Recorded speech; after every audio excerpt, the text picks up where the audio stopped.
And I think what is happening in Israel has been able to, especially this visit, is, as you said, it's a ceremonial visit because, Herzog has no real power in the Israeli system.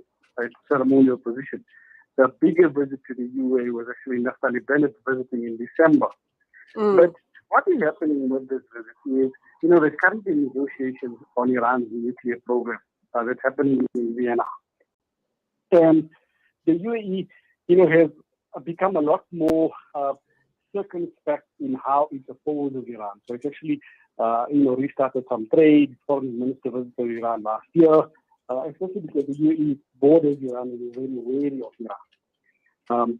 And so what has happened is, Israel wants to create this coalition against Iran, and it sees the UAE and Saudi Arabia as key cogs in this coalition. And it's done this before and it's doing it again. So it's not actually create a regional coalition against Iran. And so, the UAE falls in this ambit.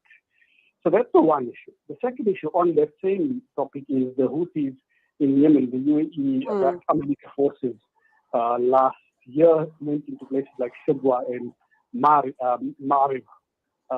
And so, what's happened since then is, the Houthis have now targeted the UAE. I mean, there was a missile just intercepted today over Abu Dhabi.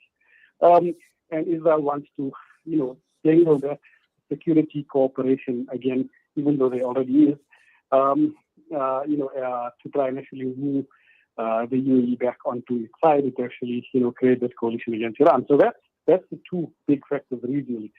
In terms of the Palestinians, the Palestinian Hamas has said that these such moves are, encouraging occupation, which is true. It's not a surprise because there had already been covert cooperation for years until the normalization happened in September 2020. So it does show that, the Palestinian cause is no longer, there's no Arab unity. There's Arab unity, then it became Gulf unity. There's no longer Arab unity, there's no longer Gulf unity. And that, for the Palestinians, it does seem, as if they, have to survive on their own. And, it's a bad thing, but maybe it's a good thing because you'd rather have, know who your friends are and who your enemies are than have, in a sense, regimes that are claiming to oppose the occupation, but actually, at the same time, are involved in covert cooperation with, in a sense, your enemy. So it's bad diplomatically. It may be bad economically because there's really pressure, a state like your Saudi Arabia, like your UAE, to stop, some of the aid to Fatah. But they have already been having relations with Israel, and maybe this will then force the Palestinians to actually sort their own house out and find or come up with a more coordinated, unified stance. Sadly, we hear that the Palestinian leaders have condemned the normalization deal as a betrayal of their cause for statehood. That's the one issue. And as you rightly say, that there's this fear in the entire region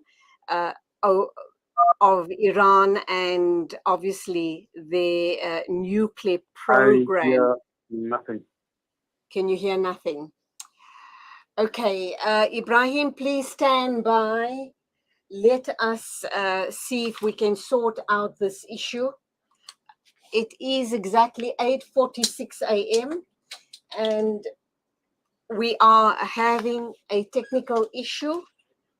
We're going to take a short ad break and we'll be joined by Ebrahim Deen again in a minute or two. He's just indicated that he can't hear me at all.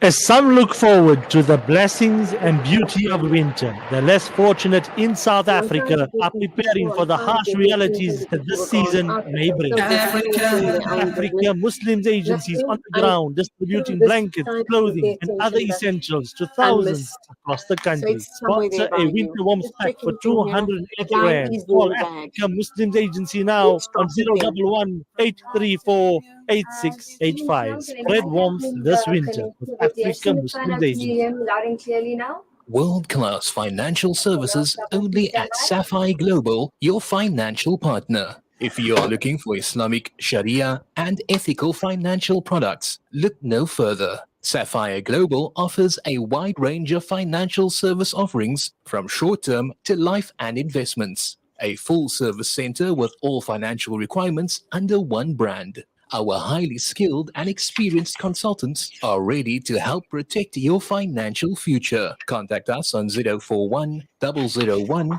0184 or visit our website on www.sapphireglobalfs.com. Sapphire Global is an authorized financial services provider. Listen to something fresh. Listen to Salam Media. It is 8:48 exactly. We're going to wrap up with Ebrahim Deen, and I do apologize that the line's been so bad. We're going to ask him to recap. I'm just going to make a few short statements, and then he can wrap up for us. And the issue is obviously that for a long time, the Arab states had avoided formal relations with Israel because of its decades-old conflict with the Palestinians. However, the entire region are fearful towards Iran because of its nuclear program, and this is why the Israelis are trying to form some sort of a partnership with the UAE. However, the Palestinians have outrightly condemned the normalization deal as a betrayal of their cause for statehood. And in all of this mishmash, we also have the Iranians that are supporting the Houthis in their ongoing war with the Saudis. So Ebrahim, I hand over to wrap up for us. I give you a minute or two in wrapping up this whole situation. Do you think it is going to bring stability to the Middle East region? One, I don't think there's going to be stability. There will only be stability with democracy and rights and freedom. And all these states, the UAE included, are not democracies. And so they'll always be less private. One, that's the one issue. Two is, eventually the Arab states will have to come to terms with Iran. And that's also another fact that the UAE slowly has realized, and that's informing part of Israel's visit.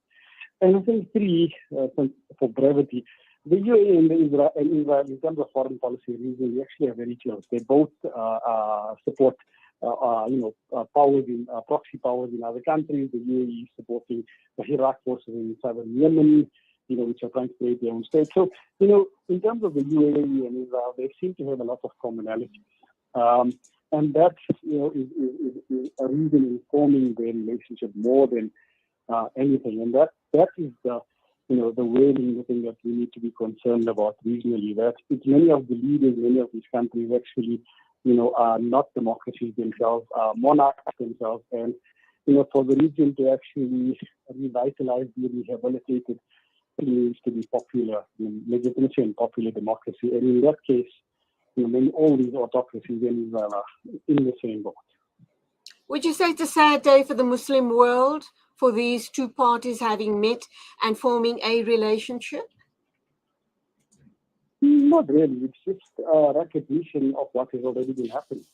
I think it's sad that they can come so openly, but it's not as if it hasn't been happening. And maybe it will make the Muslim world wake up and realize that we need to look at ourselves and not just rely on these autocratic monarchs to actually liberate people and actually evolve.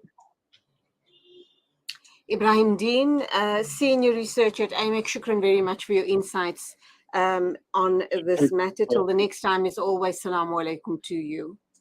Wa alaikum assalam.